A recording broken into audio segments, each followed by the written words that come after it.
Hoy vamos a comenzar hablando sobre la restauración de los muros. Restaurando los muros es el título de esta palabra, del restaurando los muros. Miqueas capítulo 7, verso 11.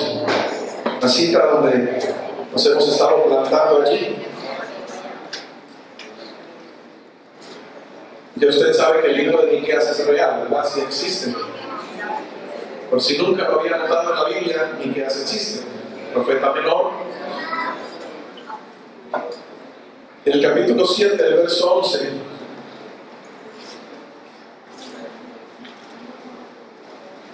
Luego de el profeta hablar y dar un mensaje al pueblo sobre la corrupción moral que estaba viviendo Israel y acerca de la deshonra y de volverse a Dios, comenzaba a hablar de que Dios trae luz y que cuando Dios trae luz a nuestra vida, esa luz lo primero que hace es restaurar lo que estaba caído. ¿Ven?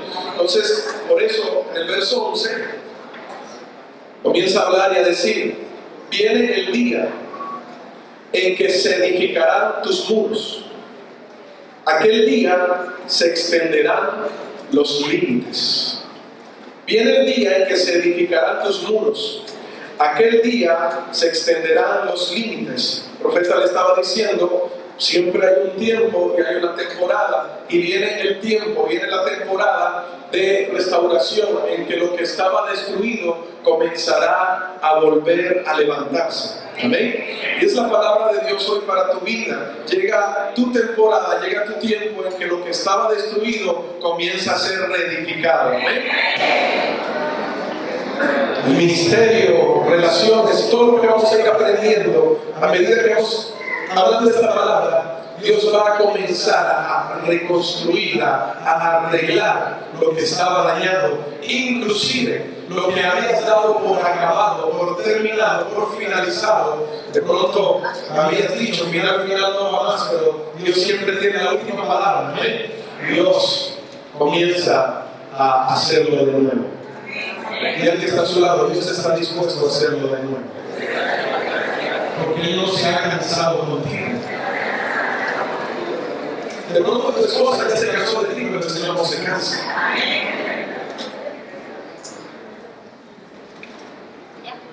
Y eso es una bendición.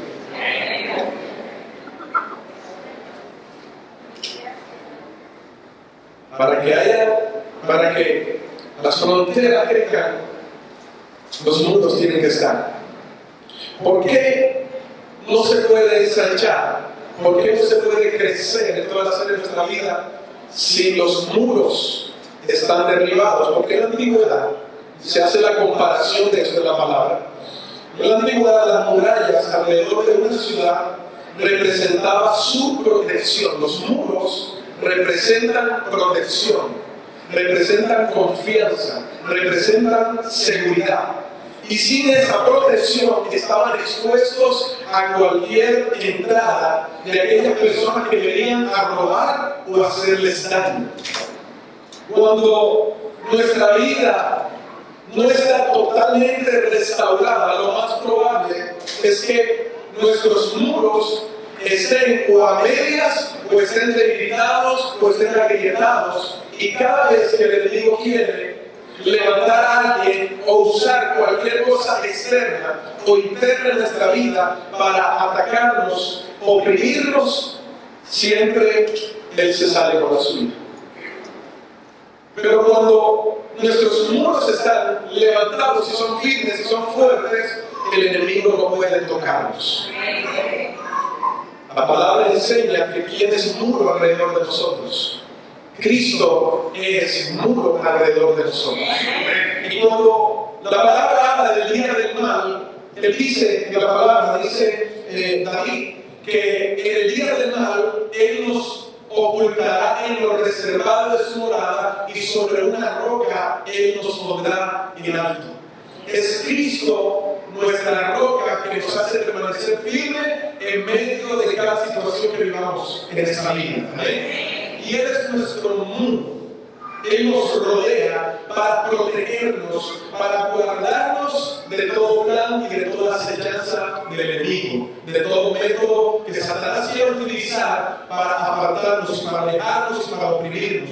Por eso es importante que aprendamos sobre los muros.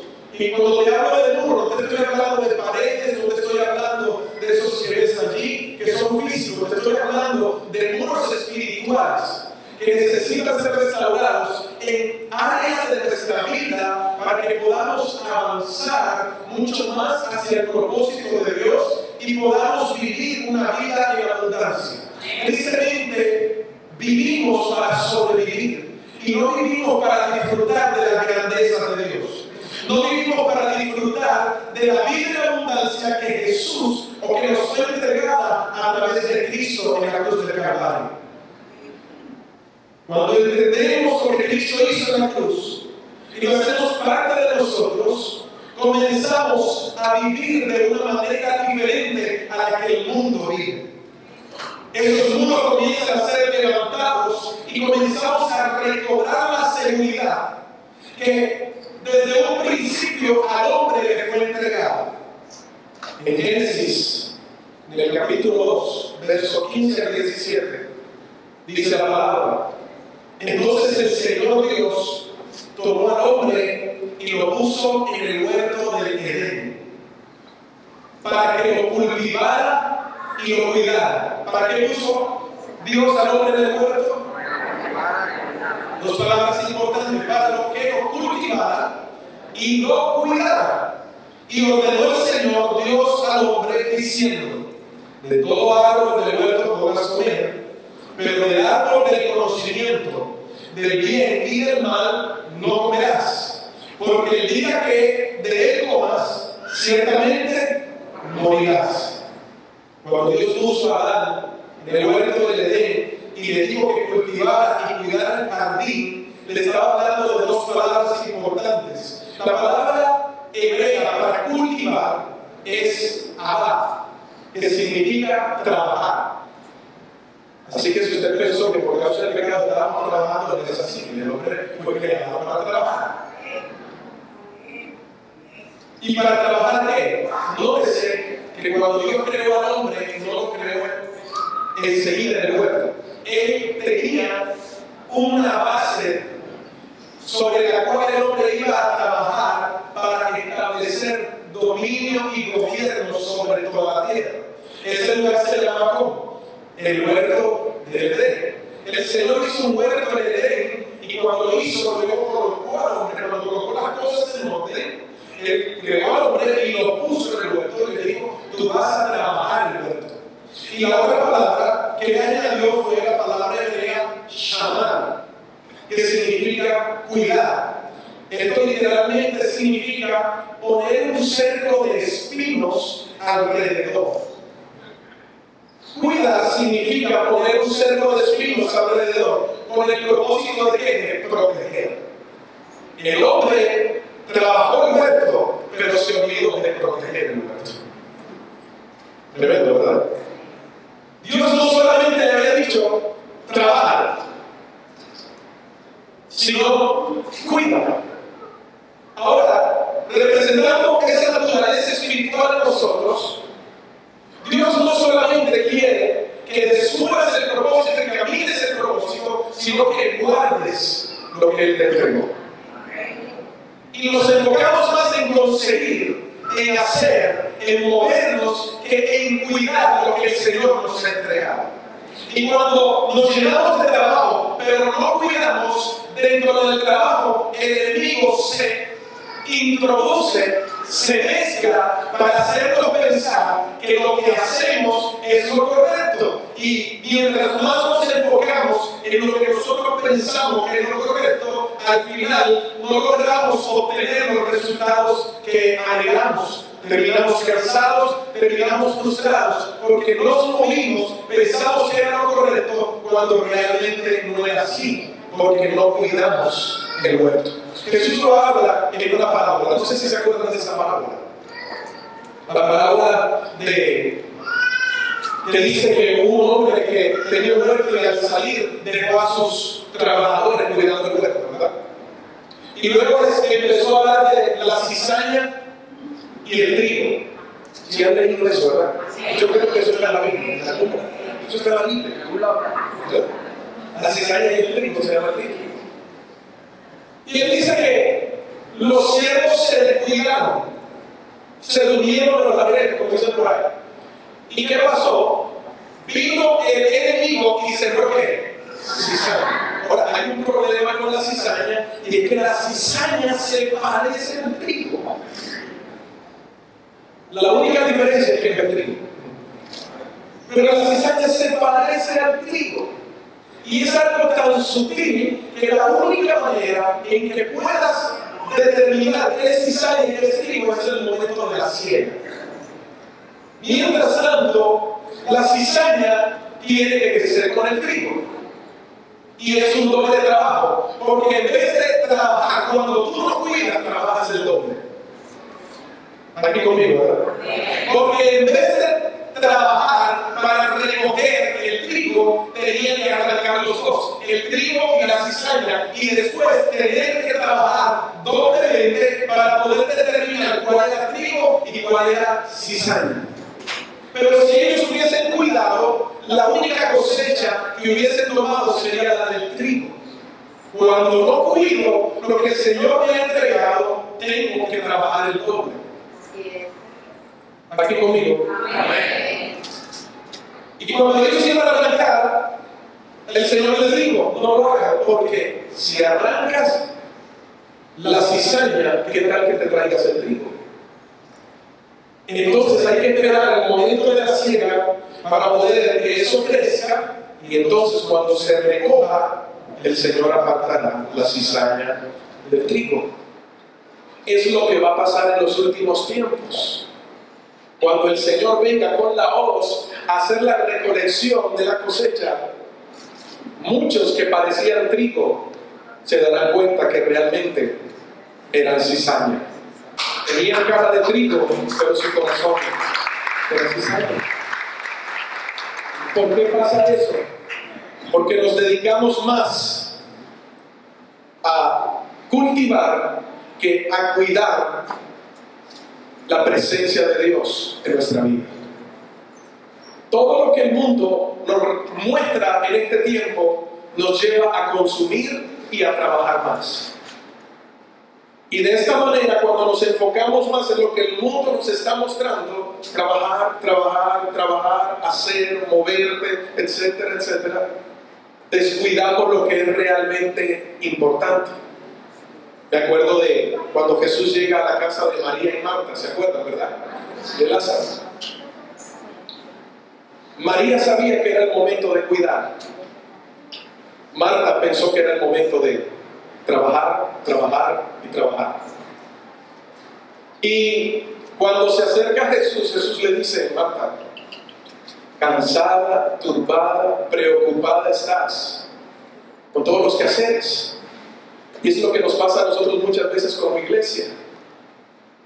Tenemos el síndrome de Marta. Trabajar, trabajar y trabajar.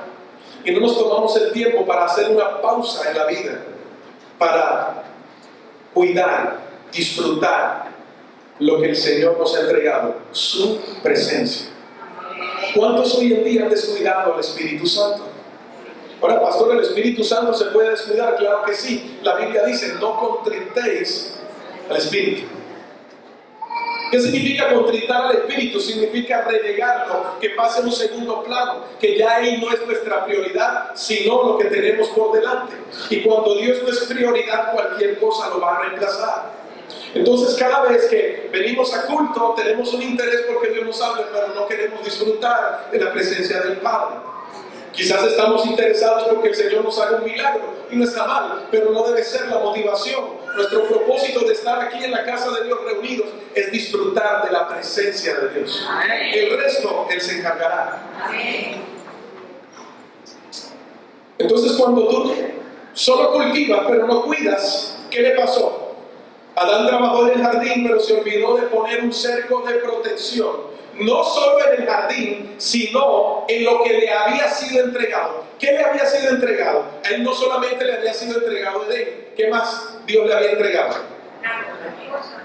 Su esposa. Él trabajó a Eva, pero no cuidó a Eva.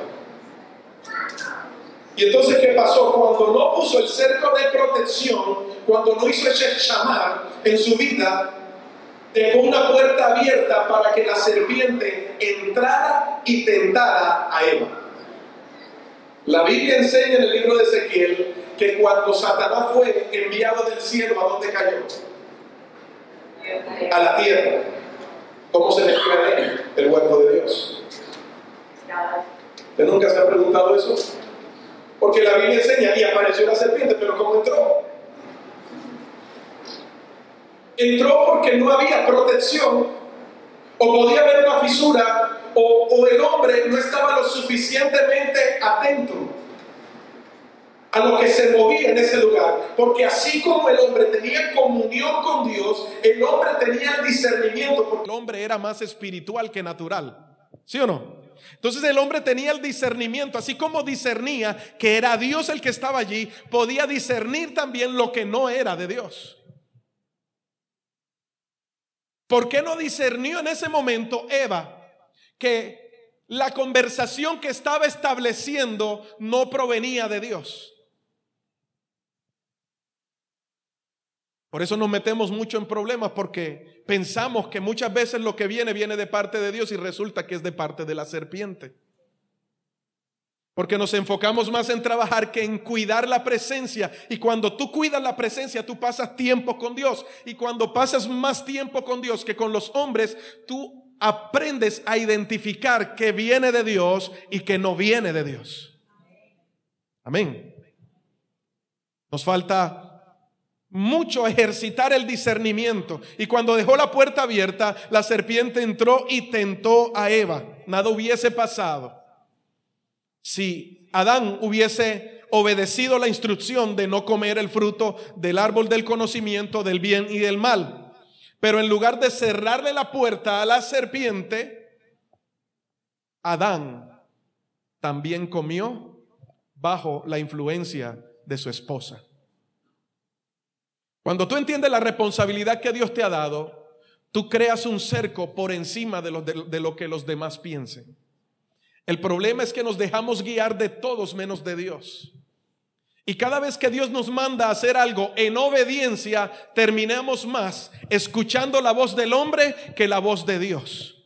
Decimos que amamos a Dios, pero escuchamos al hombre. Y la Biblia dice, Jesús lo deja bien en claro: si ustedes me aman, ustedes deben guardar mis palabras.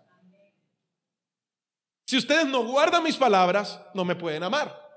Amén. Entonces, la obediencia hace parte de ese cerco que Dios le había entregado al hombre y que el hombre tenía que hacer para proteger lo que el Señor le había entregado. Lo mismo sucedió con Caín. ¿Se acuerdan la historia de Caín y Abel, verdad? ¿Y se acuerdan? Si no, ahorita viene Semana Santa, yo creo que la van a pasar. El Señor llamó a Caín y se dio cuenta después de la ofrenda cómo el rostro de Caín estaba. Y su rostro estaba decaído, ¿verdad? Dice la palabra que él estaba cargado, porque cuando una persona está cargada se le nota en el rostro, ¿verdad? Dice, uy, se le nota más patas de gallina, han salido más canas, le nota en la mirada. Y Dios llamó a Caín y le dijo, ten cuidado, Caín. El Señor le advirtió que cerrara la puerta al pecado, pero no lo hizo y terminó asesinando a su hermano. Le dijo, Caín, el pecado está a la puerta. Satanás puede tentarte, pero no obligarte a que caigas en la tentación. El pecado siempre va a estar a la puerta. Y cuando tú te ocupas más en hacer que en cuidar, puedes correr el riesgo de creerte lo suficientemente fuerte para enfrentarlo y le abres la puerta. Y allí es donde cometemos el error y terminamos cayendo. Caín no escuchó. Obedecer significa saber escuchar para luego hacer. ¿Cuántas veces le han mandado a hacer un mandado y usted lo hace al revés? ¿No le pasaba cuando era niño que lo mandaban, mira, compra media pechuga, 300 de lechuga, y uno compraba media lechuga, 300 de pechuga? Y cuando uno llegaba, el regaño estaba allí. Vaya a devolver eso. Y uno con la pena, me equivoqué. ¿Por qué? Porque vamos tan acelerados que cuando nos dicen una instrucción, cuando Dios te da una instrucción, tú tienes que hacer un pare y escuchar. Porque si no, de lo que se predica, tú vas a tomar lo que más te conviene y lo vas a utilizar, y cuando no te dé los resultados vas a decir, Señor, es tu palabra, pero el Señor te va a decir, lo sacaste del contexto para hacer un pretexto. Yo no te hablé solo este pedazo, yo te hablé todo el mensaje. Amén. Usted me va entendiendo. Entonces dice en Génesis 4, del 6 al 7, entonces el Señor dijo a Caín, ¿por qué estás enojado? ¿Y por qué se ha demudado tu semblante? Si haces bien, no serás aceptado. Y si no haces bien, el pecado yace a la puerta y te codicia, pero tú debes dominarlo. Este fue uno de los muchos problemas que a nivel de toda la Biblia ha sucedido a grandes hombres de Dios. David fue otro, ¿se acuerda de David, verdad? Un hombre conforme al corazón de Dios, que en algún momento se dedicó a hacer tanto que cuando se quedó en el palacio hizo lo que no tenía que hacer. Él cultivó un reino. Gracias a David hubo unidad en el reino. Pero por no cuidar y por no hacer un vallado, por no hacer un cerco en su vida y en su familia, permitió un pecado que se convirtió en un cáncer que trajo muerte espiritual. Vio a aquella mujer que se estaba bañando, y a veces la culpa no es de la mujer. La culpa no fue de Betsabé porque ella estaba en su casa. Pero Satanás es astuto, diga conmigo, astuto. Y él sabe cuando no hay un cerco o hay una fisura para tentarte. Y sabe cuál es tu debilidad para hacerte caer. Pero cuando tú estás parado sobre la roca, tú entiendes que nosotros vivimos es por la gracia de Dios. Y la gracia no significa solo un regalo inmerecido. La gracia significa la vida de Dios a través de Cristo trabajando en mí para hacerme fuerte en lo que en mis propias fuerzas yo soy débil. Por eso anote y vaya recibiendo. Una vez Orlando me dijo, pastor, ¿cuál fue la frase que usted dijo? Yo, de todas, ni me acuerdo. Eso es lo que el Señor va dando y va fluyendo, ¿verdad? Entonces, ¿qué hizo David? Se quedó, no protegió. Y como Satanás sabe cuando estás en un momento de ocio, porque puedes estar en reposo pero conectado con el Señor. El reposo no significa no hacer nada. Significa aprender a descansar siempre conectado con la fuente, sabiendo que nada de lo que está a tu alrededor puede robarte la paz, puede turbarte, porque todo lo puedes en Cristo que te fortalece. Entonces, él dejó de construir ese vallado, ¿y qué pasó? Satanás supo y se fue donde Betsabé, que estaba sola porque su esposo estaba en la guerra, y comenzó a decirle, mija, tú tienes años que no te bañas en el patio. El sol está rico. Y David se estaba levantando. Él comienza a programar todo. Por eso cuando usted se levante, ore al Señor y pida al Señor que destruya todo plan de maldad que el enemigo quiera traer en su contra. Porque Él es metódico. Entonces él comienza a planear. Por eso dice el apóstol Pablo, no ignorando las maquinaciones del enemigo. Entonces, mientras le calentaba el oído a Betsabé y le decía, báñate en el patio, a David le decía, disfruta, ves y respira un aire libre. libre de humo, libre de contaminación, libre de todo. No estás luchando, no estás en la guerra. Anda y asómate por el balcón. Y cuando David dijo, sí, me voy a asomar, y comenzó a estirarse y a andar, él le decía, apúrate, Betsabé, apúrate, ahora quítate todo, quítate todo, quítate todo. Y cuando David estaba llegando al punto, le dices, ahora voltéate para que te vea.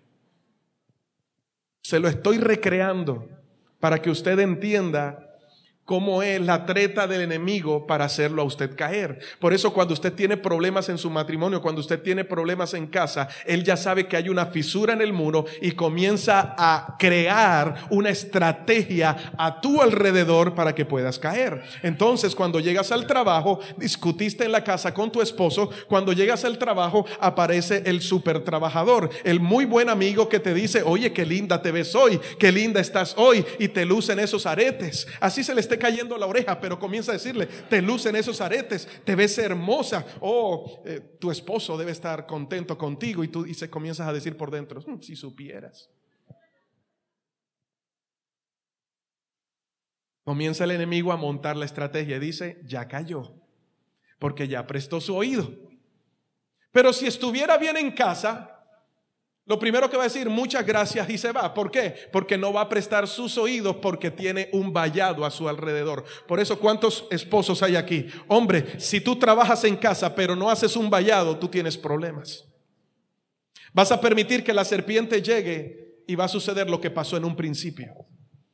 La mujer sabia edifica la casa. ¿Cuántas esposas hay aquí? Mujer, si todo el tiempo estás trabajando en la casa, pero no estás creando un vallado de protección al lado de tu esposo, porque la Biblia dice en Proverbios, si no estoy mal, capítulo 30, ¿verdad? Que habla de la mujer virtuosa, dice los hijos la alaban y su esposo la alaba. ¿Por qué? Porque todo el tiempo está pendiente de sus hijos, todo el tiempo está pendiente de su esposo y hace un vallado alrededor de su familia y no permite que el enemigo pueda entrar y dañar lo que Dios te ha entregado en tu mano. Y al que está a su lado, es el momento de hacer vallado.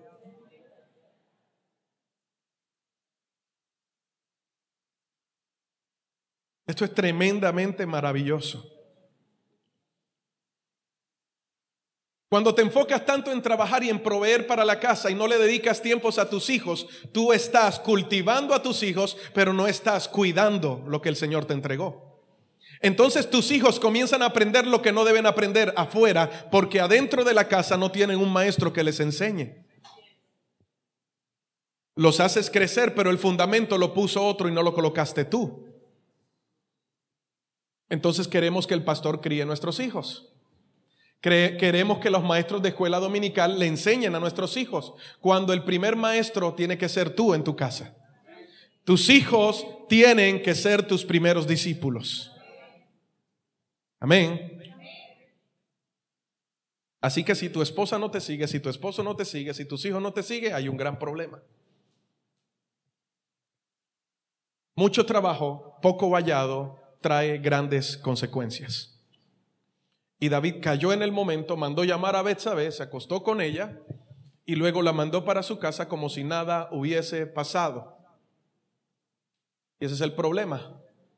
Cuando hay una fisura en el muro y hay un hueco y lo pasamos de inadvertido, el hueco se puede convertir en el punto clave para que nos volvamos esclavos del pecado. Amén. Vamos, acompáñenme ahí en Nehemías.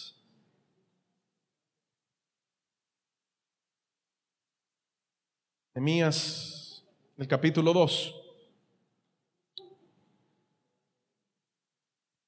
El Señor me trae esto. Hay personas que pasan más tiempo en su trabajo que en casa.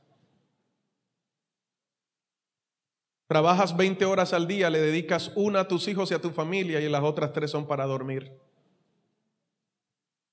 Dios te dice, ten cuidado que estás trabajando mucho, pero la cizaña se está comenzando a sembrar en tu casa. Enfócate en levantar muros alrededor de tu casa y bájale a tanto trabajo. Amén. Yo solo soy el mensajero. Así que no se moleste conmigo, moleste con el Señor. De nada sirve que pases mucho tiempo en la obra en la obra del Señor. Porque cuando hablamos de obra de Dios, ¿qué es lo primero que se nos viene a la cabeza? El templo, ¿verdad? Entendiendo que la obra del Señor es el trabajo de Dios en cualquier lugar donde el Señor te ha puesto y cuidar lo que Dios te ha entregado. Y la primera obra del Señor que tienes que cuidar es tu casa, es tu familia. Amén. Es triste escuchar, y yo le pido al Señor sabiduría, y con mi esposa le pedimos al Señor, porque es triste escuchar cómo muchos hijos dicen: a mí me gustaría ser un miembro de la iglesia y no el hijo del pastor. He escuchado hijos de pastores que dicen: mi papá es excelente con la iglesia, pero es pésimo en la casa. Mi papá es un cristiano excelente dentro de las cuatro paredes, pero cuando llega a la casa se descacha. ¿De qué sirve todo eso si realmente estamos perdiendo la mejor herencia que el Señor nos ha entregado? Porque la Biblia dice que herencia de Jehová son los hijos. No es tu carro, no es tu casa, no es que yo trabajo para que mi hijo no pase lo que yo pasé. Ahí está el error. Porque como tú pasaste necesidad, piensas que trayendo mucho a la casa tu hijo no va a pasar necesidad. Le estás cubriendo una parte material, pero estás descuidando el afecto en tu hijo. Y cuando vienes a ver, tienes un hijo malcriado que si no le das nada, no se sujeta. Y lo más probable es que se vaya de casa y te pague mal.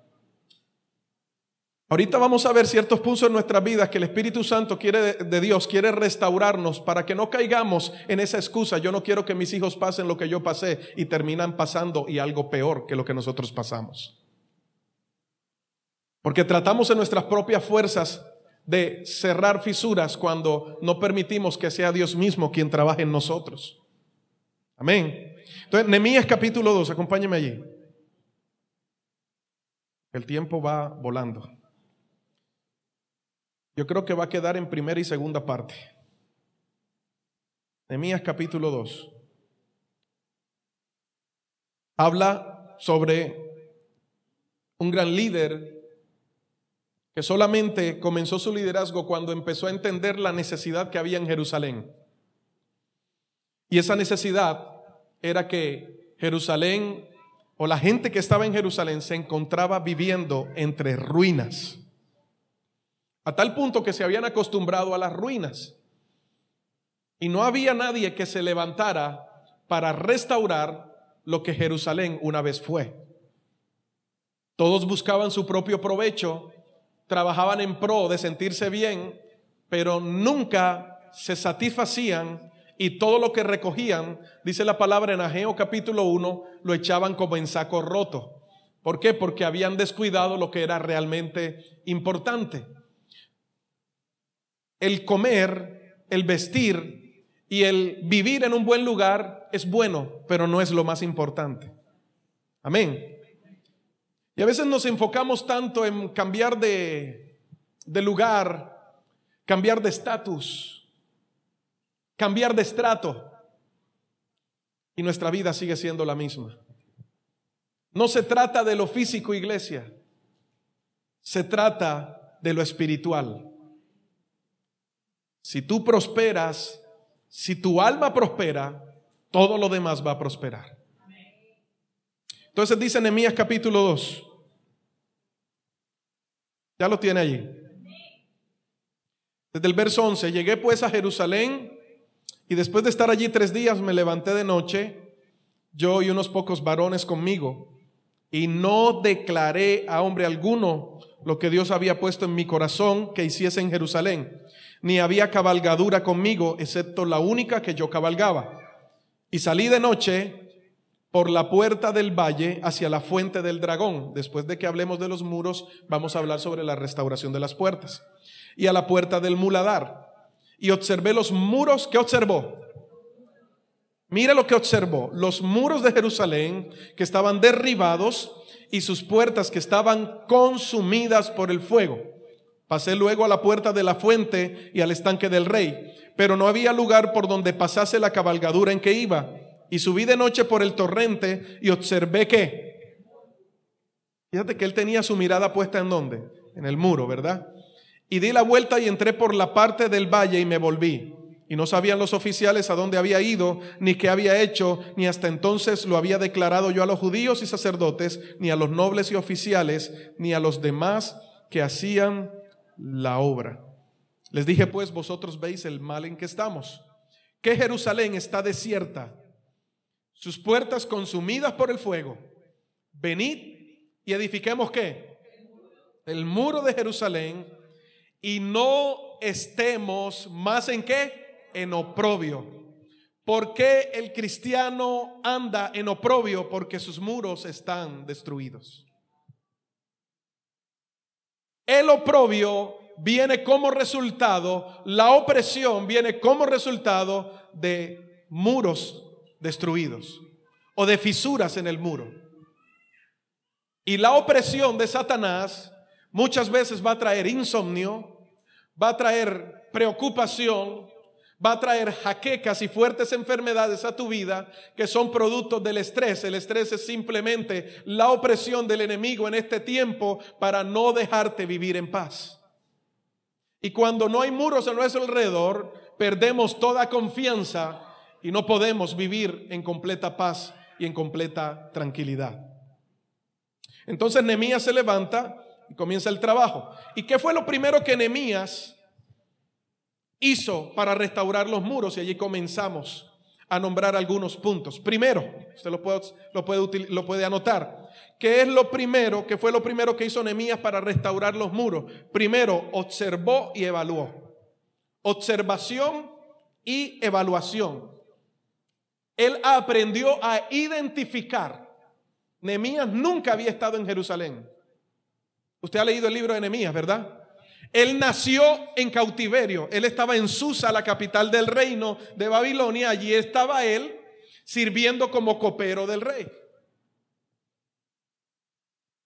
Él tenía su buen sueldo, su buen salario, pero cuando supo de la aflicción en Jerusalén, él oró. Por 4 meses estuvo orando, se estuvo preparando para presentarse delante del rey y pedirle el permiso para ir a su tierra a restaurar. Dios coloca esa necesidad. No hay ensanchamiento, iglesia, si no hay una completa restauración. Dios no puede permitir que su bendición se convierta en una carga para tu vida. La Biblia dice, la bendición de Dios enriquece y no añade tristeza con ella. Si la bendición de Dios, que Dios te la ha mandado, se está convirtiendo en una carga y está añadiendo aflicción, está añadiendo tristeza, es porque ensanchaste, pero no tenías muros fuertes para resistir la bendición de Dios. Porque la bendición de Dios pesa más que cualquier aflicción que hoy estés pasando. Y a mayor peso, se necesita mayor fuerza que lo sostenga. Amén. Si usted va, no es lo mismo levantar un edificio de 3 pisos a uno de 10 pisos. Dependiendo cuál sea el tamaño, usted necesita un cimiento que tenga más profundidad. A más profundidad, mayor resistencia. Mientras más tengo profundidad de Dios en mi vida, mayor voy a resistir todo lo que Él tiene preparado para mí. ¿Se está entendiendo, verdad? Por eso hay cosas que no recibo, porque mis estacas no están lo suficientemente clavadas y mis cuerdas no están lo suficientemente fuertes para resistir el ensanchamiento de mi carpa o de la gloria de Dios sobre mí. No todo el mundo está preparado para portar la gloria de Dios. Usted puede disfrutar de destellos de la gloria, pero no es lo mismo ver a experimentar la gloria de Dios. Por eso usted ve muchos que cuando están siendo bendecidos, usados por Dios, el orgullo comienza a subir, ya se las pican, ya se las tiran de los super mega y recontra archi espirituales, ya no son pastores sino apóstoles, ahora faltan que sean querubines y serafines y le quiten el puesto a Dios. ¿Por qué? Porque no habían reforzado las estacas y sus muros estaban debilitados. Y la Biblia dice en el libro de Proverbios que el orgullo está a un paso a hacernos caer. Antes de caer viene el orgullo, viene la altivez de corazón. Estamos aprendiendo, ¿verdad? Entonces, él aprendió ¿a qué? A identificar. Él se fue a inspeccionar cómo estaba la ciudad. Dice que cuando él llegó, ¿qué fue lo primero que hizo? Buscó tremenda habitación, se compró un televisor, puso TV cable y puso las noticias para ver cómo estaban las cosas. No, él dice que él salió y se fue ¿qué? Calladito. No le dijo a nadie para qué había llegado allí. Llamó a unos hombres y por más que los hombres le estuvieran preguntando para dónde vamos, los mantenía en silencio. Todos iban a pie. El único burrito lo llevaba él, que lo llevaba cargado, y comenzó a mirar. Salió por la primera puerta y comenzó a observar, y lo que observaba era que las puertas estaban quemadas y por cada lugar que recorría la ciudad, los muros estaban derribados. En otras palabras, por cada lugar que él pasaba, se daba cuenta que habían puntos débiles, puntos débiles, puntos débiles. La gente estaba viviendo en una zozobra absoluta, porque lo que muchos sembraban venían el enemigo, y como no había muros, se robaban todo lo que ellos estaban produciendo. Ellos no tenían paz, no tenían tranquilidad. Y Nehemías comenzó a darse cuenta, hizo un trabajo de reconocimiento. ¿Qué es lo primero que tenemos que comenzar a hacer en estos días? Diga conmigo, yo tengo que hacer un trabajo de reconocimiento. Y en ese trabajo de reconocimiento necesitamos hacer una auditoría interna en nuestras vidas para saber cómo está nuestro corazón y qué necesitamos restaurar. No es restaurar por restaurar, hay que saber que hay que restaurar. Amén. Y la restauración comienza con la confrontación. Necesitamos estar dispuestos a ver lo que no está bien, y eso es lo que más nos cuesta. No nos gusta que nos muestren cuál es nuestra debilidad y lo que no estamos bien. Amén. Nos gusta que nos gustan, o nos gusta que nos alaben, pero no nos gustan que nos diga que estamos mal. Pero como Dios al que ama disciplina, Él lo primero que hace es confrontarnos con nuestra realidad. Por eso Moisés en Deuteronomio, si no estoy mal, el capítulo 8, le dice al pueblo de Israel: acuérdense cuando Dios los llevó al desierto para probarlos, para saber lo que había en su corazón. Les hizo pasar hambre, les hizo pasar por el desierto, aunque les sustentó con maná. Aunque Dios te confronte, su gran amor y misericordia siempre te está rodeando como muro alrededor. Por eso Él es un Padre maravilloso. A veces nos hacemos lo de la vista gorda. Usted sabe lo que es hacerse de la vista gorda, ¿verdad? Para eludir, esquivar los asuntos internos, que son los que realmente destruyen y nos hacen vivir en medio de ruinas, y nos damos cuenta. Las ruinas físicas son solo una manifestación de lo que está pasando en nuestro interior. Ejemplo, los problemas en tu casa que se han hecho físicos en el mundo natural es simplemente una demostración de los problemas internos que hay en tu corazón y que hay en tu relación con Dios. Entonces no te enfoques tanto en lo externo. Si lo interno no es reparado, se notará siempre en lo externo. Dios comienza a trabajar de adentro hacia afuera. El mayor problema de nosotros es que comenzamos a trabajar de afuera hacia adentro, y eso nunca va a tener buenos resultados. Entonces no podemos reparar si primero no evaluamos los daños. Eso incluye todo, iglesia, eso incluye todo. A veces invertimos el tiempo, recursos y más cosas en las cosas que son más notorias, y obviamos lo que no es tan notorio, como las fisuras. Cuando usted llega a una casa y usted ve una pared con una raja de arriba abajo, usted se preocupa y usted le dice a las personas: oye, tenga cuidado, que eso en cualquier momento se va a caer la pared. Pero ¿qué pasa si usted ve una pequeña fisura en la pared? Nada. Usted simplemente no dice nada porque es una fisura.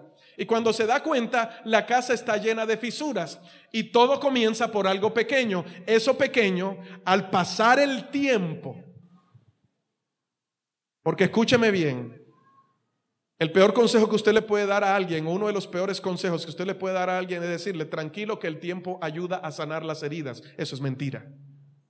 El tiempo ayuda a abrir más la herida. Y si usted no se dispone a correr para permitirle al Espíritu Santo que obre en su vida, mientras más tiempo, mayor se hace la fisura y termina haciendo que usted tenga una pérdida muy grande. ¿Cuáles son las pequeñas fisuras que estamos obviando y que decimos, eso puede esperar? Es que Él es así. No, eso ya no tiene remedio. Él ya no tiene remedio. Y dejamos pasar y eso se convierte en un problema que seguirá trayendo ruinas.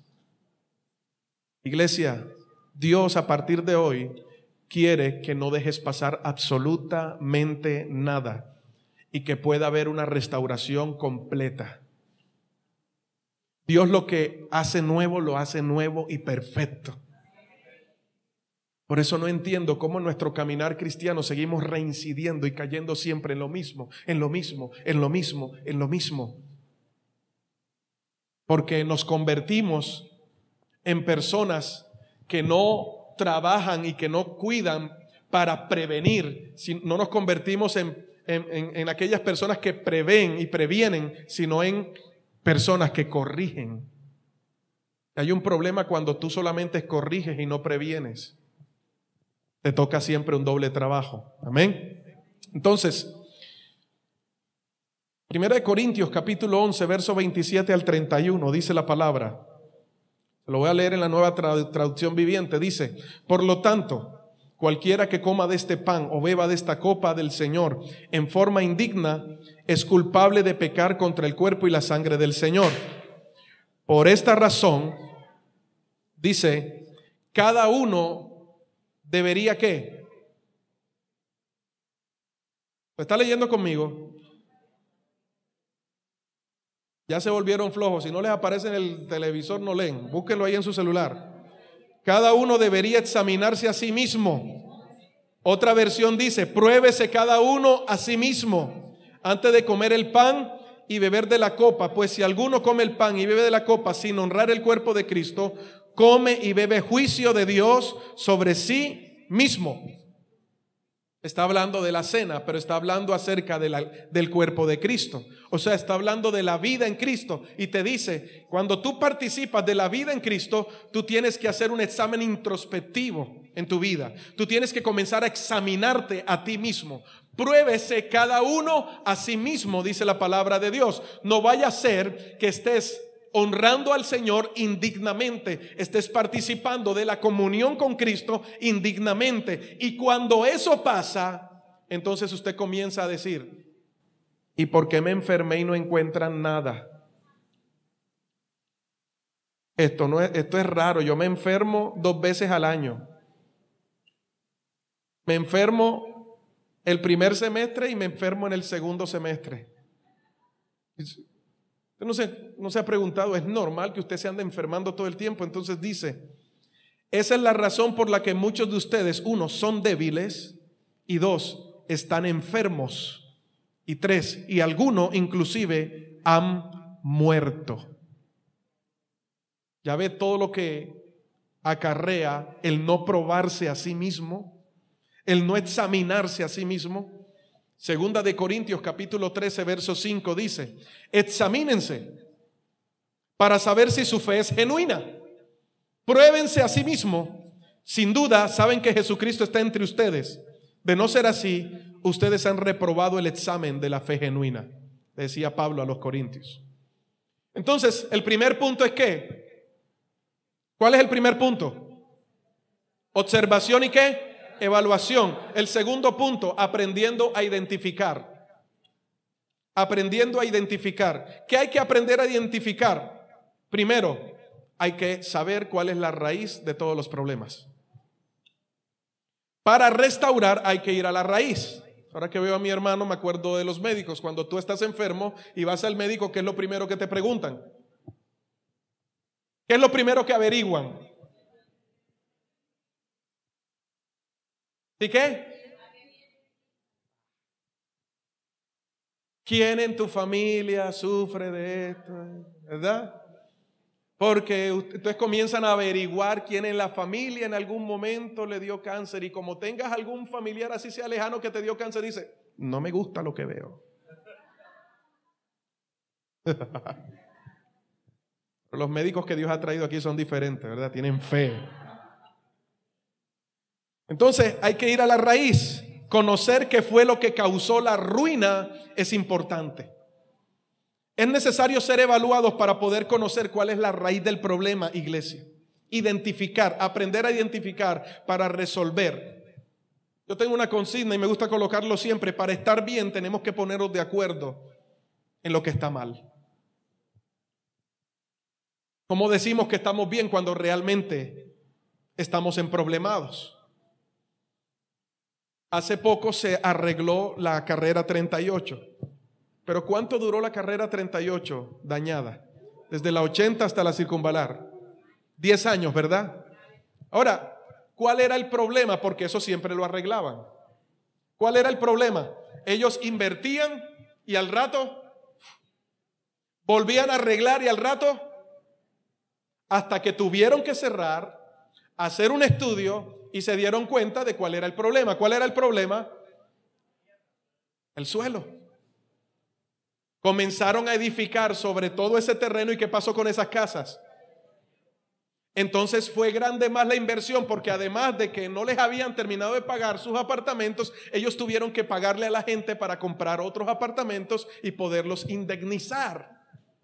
¿Se da cuenta cuando no sabemos cuál es la raíz del problema? A veces estamos pasando situaciones en nuestra vida y le pedimos: Señor, restaura mi matrimonio, restaura mi matrimonio, restaura mi matrimonio. Y Dios te permite que vuelvas, y cuando vuelves a los 3 días están de peleas otra vez.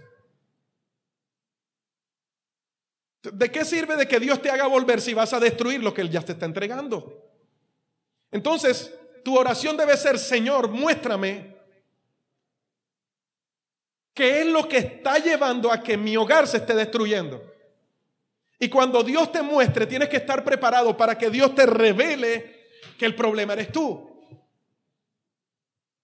Y cuando sabes que el problema eres tú, te rindes a la presencia del Señor para que el Espíritu Santo comience a hacer su obra en tu vida. Entonces, cuando ya eres una persona transformada y renovada por Dios, Dios te dice: aquí está lo que te guardé, es tuyo, lo tienes, ahí está tu hogar. Entonces puedes disfrutar y vivir en abundancia. Pero si no sabemos cuál es la raíz, lo más probable es que invirtamos y volvemos a invertir, y al final va a ser grande la ruina. ¿Cuántas veces le has pedido a Dios que te ayude a pagar las deudas? Señor, mata la culebra, Padre, mátala, Padre, mátala, Señor. Sabes que llega el día: Señor, yo no sé qué vas a poner, Padre, pero confúndele la mente, Señor, distráelo, ¿vale? Bendícelo de tal manera que ni se acuerde de mí, Señor. Esas son algunas oraciones que podemos hacer. Yo pasé por eso. Yo, Señor, hoy me levanto en fe. Hoy sí voy a pagar. Y no pagaba, porque nada sucedía. Hasta que un día le dije: Señor, enséñame, porque estoy endeudado todo el tiempo. Y el Señor comenzó a mostrarme: tienes una mala administración, no sabes vivir y no eres agradecido con lo poco que tienes. Cuando aprendas a administrar bien lo poco que tienes, entonces podrás ser fiel también en lo mucho. Y comenzó el Señor a llevarme a trabajar, a pasar procesos. Y luego vino mi esposa y pasamos procesos. Ya no era uno solo llorando, éramos 2 llorando. Ya no era yo el endeudado, éramos 2 los endeudamos. Tu deuda es mi deuda y la mía es la tuya.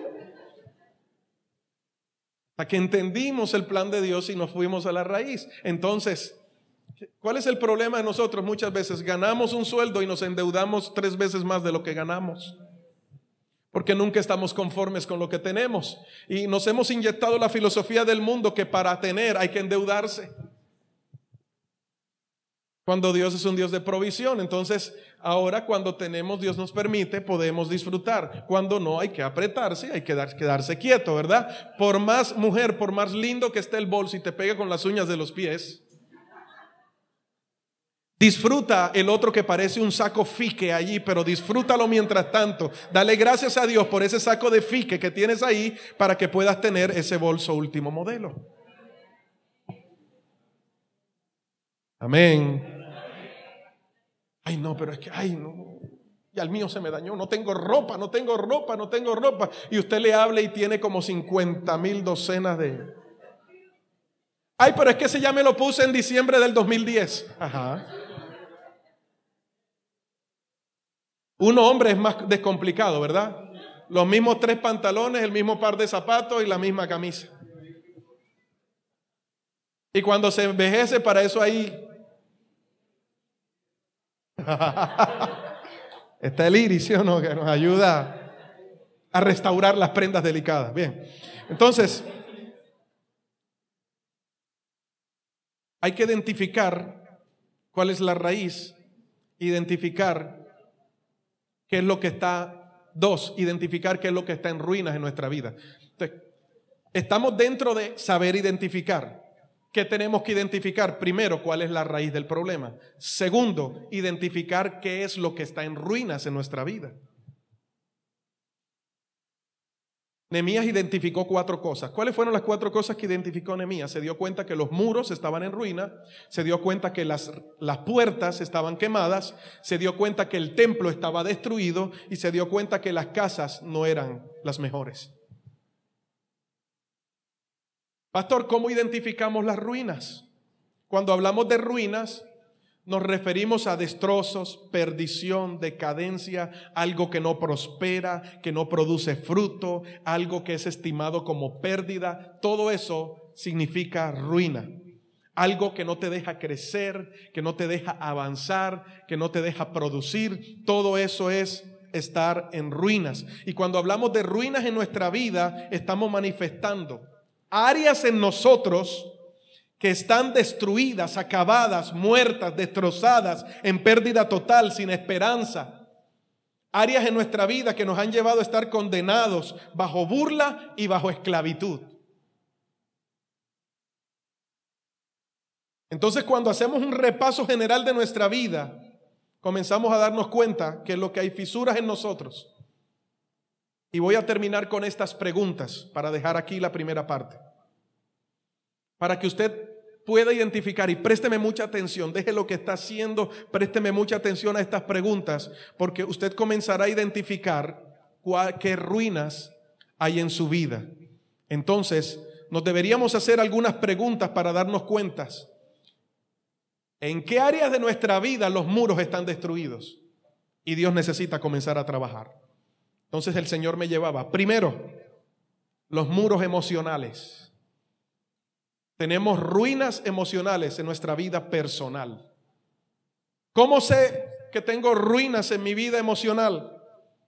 Entonces, pregúntese, ¿cómo me siento cuando recuerdo algo del pasado que marcó mi vida? ¿Siento confianza para expresar mis sentimientos a las personas? ¿Cuál es mi actitud cuando se presenta un problema que me hace recordar cosas de mi pasado? Si lo ha vivido, ¿verdad? Usted dice, esto como que ya me ocurrió y yo mejor como que me alejo porque esto va a volver a ocurrir. Y usted siempre está como. Mido las palabras al momento de expresar lo que siento. Me enojo con facilidad. Siempre mi excusa es que tú me conociste así y así soy yo.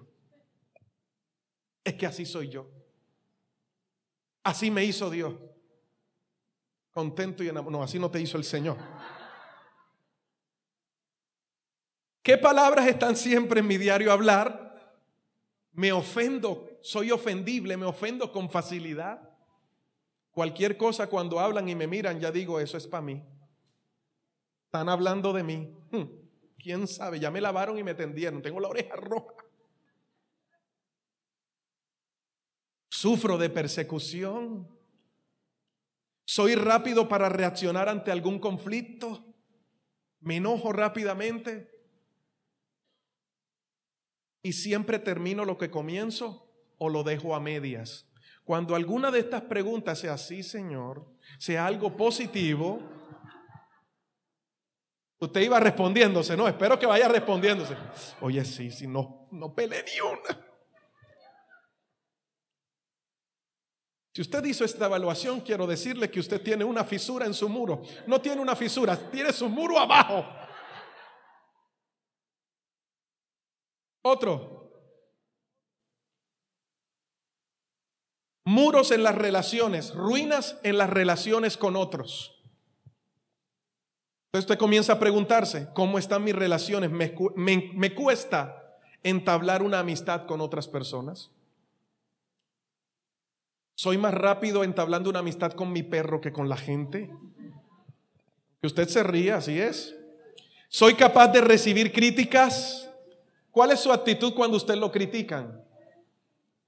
¿Puedo ser evaluado por otros para tomar lo mejor y poder crecer? ¿Me cuesta amar y dejarme amar? Esto es tremendo, esta pregunta. Y era algo que a mí me pasaba. Mi esposa, ella es un amor. Ella desborda en amor. Y a veces me intentaba abrazar y yo como... Y yo no era tan expresivo. Y Dios sigue trabajando eso en mi vida. Usted de pronto me ve aquí montado en el púlpito que yo hablo, el pastor debe tener cansada a la esposa. Ese pastor sí habla. Vea, yo aquí me transformo. Yo cuando estoy allá sentado y las personas que me conocen saben que yo hablo poco. Y con mi esposa me ha tocado, porque a veces está la costumbre en las noches de relatar lo que pasó en el día. Y uno está...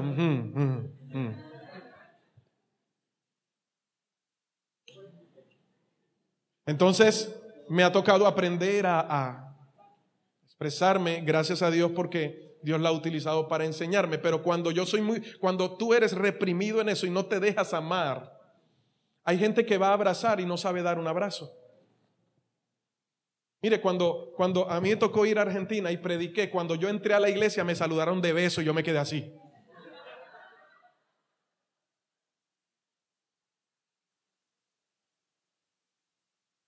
Yo iba extendiendo la mano y me agarraron y... No estoy hablando de una mujer, un hombre besando a otro hombre. Y yo dije, caramba, ¿y esto qué es? No me acostumbré hasta después de un tiempo. ¿Sí? Es más, cuando yo iba a saludar, y a mí me costaba, terminaba dando un abrazo. Ahora, gracias a Dios, bueno, no les voy a levantar a besos porque eso era ya, aquí no. Pero a mí me gusta saludar de abrazo. Y que cuando se da el abrazo se sienta. No es ese abrazo como que...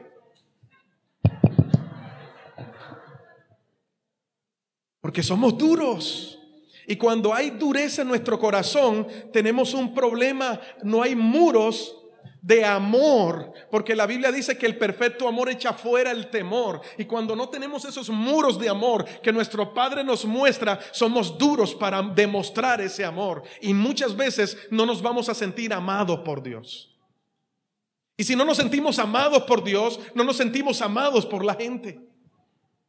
Ahora, esto no es un asunto de sentir, este es un asunto de saber que ya soy amado por Dios y que su sacrificio fue esa demostración de ese amor.